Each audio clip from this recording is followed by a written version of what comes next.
ચાલો આજે વાત કરીએ એક એવા વિષય પર જેની લાખો લોકો રાહ જોઈ રહ્યા છે, 8મું પગાર પંચ. ભારતના કેન્દ્રીય સરકારી કર્મચારીઓ માટે આ શું લઈને આવશે એની જ બધી વિગતો આપણે એકદમ સરળ ભાષામાં સમજવાના છીએ. તો ચાલો શરૂ કરીએ. આંકડો જુઓ, 1.19 કરોડ. આ કોઈ નાની સંખ્યા નથી. આટલા બધા કેન્દ્રીય સરકારી કર્મચારીઓ અને પેન્શનરોના જીવન પર આની સીધી અસર થવાની છે. એટલે જ આ મુદ્દો આટલો બધો મહત્વનો છે. ઓકે, તો આપણે આખી વાતને સ્ટેપ બાય સ્ટેપ સમજીશું. પહેલાં તો આ 8મું પગાર પંચ છે શું, પછી જોઈશું કે પગાર કેવી રીતે બદલાશે, આ મોંઘવારી ભથ્થું એટલે કે DA અને ફિટમેન્ટ ફેક્ટરનો ખેલ શું છે, અને સૌથી જરૂરી આ બધું ક્યારે થશે અને પૈસા ક્યારે મળશે, અને છેલ્લે આગળ શું એની પણ વાત કરીશું. ચાલો તો સૌથી પહેલાં એ સમજીએ કે આ પગાર પંચ આખરે છે શું. જુઓ, આ કંઈ પહેલી વાર નથી થઈ રહ્યું. આ તો એક એવી પ્રક્રિયા છે જે દર 10 વર્ષે થાય છે. એકદમ સેટ સિસ્ટમ છે. એકદમ સાદી ભાષામાં કહીએ તો પગાર પંચ એટલે સરકાર દ્વારા બનાવાયેલી એક કમિટી. એનું કામ શું? તો એ જોવાનું કે છેલ્લા 10 વર્ષમાં મોંઘવારી કેટલી વધી, બજારની હાલત કેવી છે, અને એ બધાને ધ્યાનમાં રાખીને સરકારને કહેવાનું કે ભાઈ હવે કર્મચારીઓનો પગાર આટલો વધારવો જોઈએ. આ એક રેગ્યુલર ચેકઅપ જેવું છે દર 10 વર્ષે. ચાલો હવે આવીએ સૌથી મોટા અને મહત્વના સવાલ પર, જેની બધા રાહ જોઈ રહ્યા છે. આ બધા ફેરફારથી પગાર પર ખરેખર કેટલી અસર પડશે? ચાલો એની ગણતરી સમજીએ. તો સવાલ એ છે કે નવો બેઝિક પગાર ગણાશે કઈ રીતે?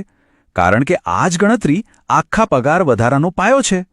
અને એનો જવાબ 2 મુખ્ય વસ્તુઓ પર ટકેલો છે. આ ફોર્મ્યુલાને બરાબર સમજો. 3 સ્ટેપ છે. સ્ટેપ 1, અત્યારનું જે બેઝિક પગાર છે એમાં મોંઘવારી ભથ્થું એટલે કે DA ઉમેરી દેવામાં આવશે.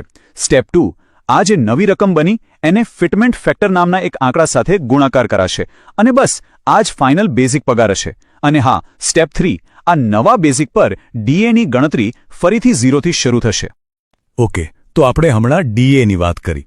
ચાલો આ મોંઘવારી ભથ્થાને થોડું ઊંડાણથી સમજીએ, કારણ કે આ ગણતરીનો એકદમ મહત્વનો હિસ્સો છે. તો DA એટલે શું? સીધી વાત છે, મોંઘવારી સામે રક્ષણ. જેમ જેમ બજારમાં વસ્તુઓના ભાવ વધે એમ ખરીદવાની શક્તિ ઘટે નહીં, એ માટે સરકાર પગારની ઉપર આ ભથ્થું આપે છે. મોંઘવારી વધી તો DA વધ્યું, સિમ્પલ.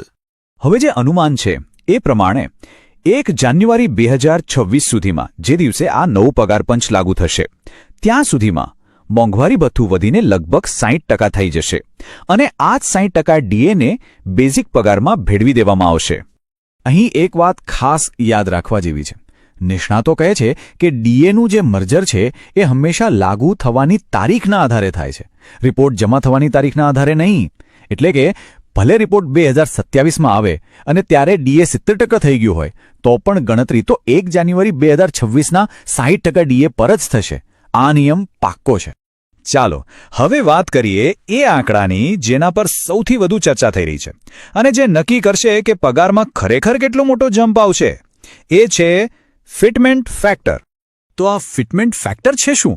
એ એક ગુણાકાર કરવાનો આંકડો છે. જે DA સાથેનો નવો બેઝિક બન્યો એને આ ફિટમેન્ટ ફેક્ટરથી ગુણી નાખવાનો. બસ આવી ગયો ફાઇનલ નવો બેઝિક પગાર. સીધી વાત.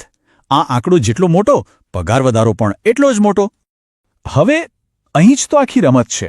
એક બાજુ કર્મચારી સંગઠનો છે જે કહી રહ્યા છે કે મોંઘવારી સામે લડવા માટે અમને 2.64નો ફિટમેન્ટ ફેક્ટર જોઈએ છે, પણ બીજી બાજુ બજારમાં એવી અટકળો ચાલી રહી છે કે સરકાર કદાચ દેશની આર્થિક સ્થિતિ જોઈને 1.92 જેવો કોઈ નીચો આંકડો નક્કી કરી શકે છે.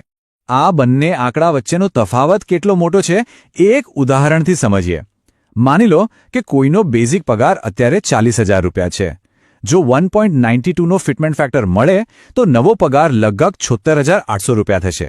પણ જો 2.64નો ફેક્ટર મળે તો એ જ પગાર સીધો 1,05,000ને પાર કરી જશે.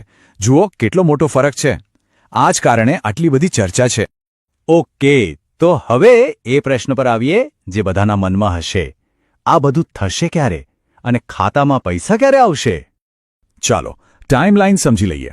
31 ડિસેમ્બર 2025ના રોજ 7મું પગાર પંચ પૂરું થશે, અને એના બીજા જ દિવસે એટલે કે 1 જાન્યુઆરી 2026થી 8મું પગાર પંચ લાગુ થઈ જશે.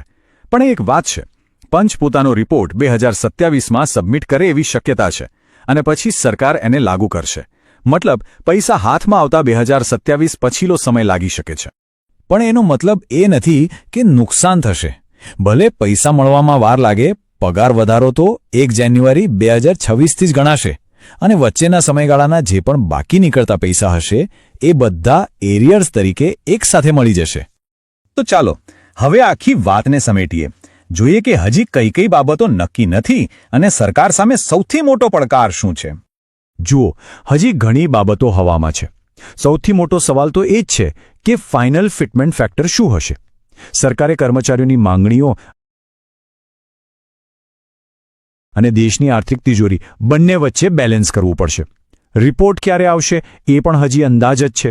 અને હા, કર્મચારી સંગઠનોની બીજી પણ કેટલીક માંગણીઓ છે, જેમ કે મિનિમમ પગારની ગણતરી બદલવાની, એનું શું થશે એ પણ જોવું રહ્યું. અને અંતે આ એક મોટા સવાલ સાથે આપણે આ ચર્ચા પૂરી કરીએ છીએ. સરકાર કર્મચારીઓની આશાઓ અને દેશની આર્થિક હકીકતો વચ્ચે તાલમેલ કેવી રીતે બેસાડશે? આ જ 8મા પગાર પંચનો સૌથી મોટો પડકાર છે. એક તરફ લાખો કર્મચારીઓની અપેક્ષાઓ છે અને બીજી તરફ દેશની આર્થિક વાસ્તવિકતા. આ બેલેન્સ શોધવું જ એ સરકાર માટે અસલી કસોટી હશે.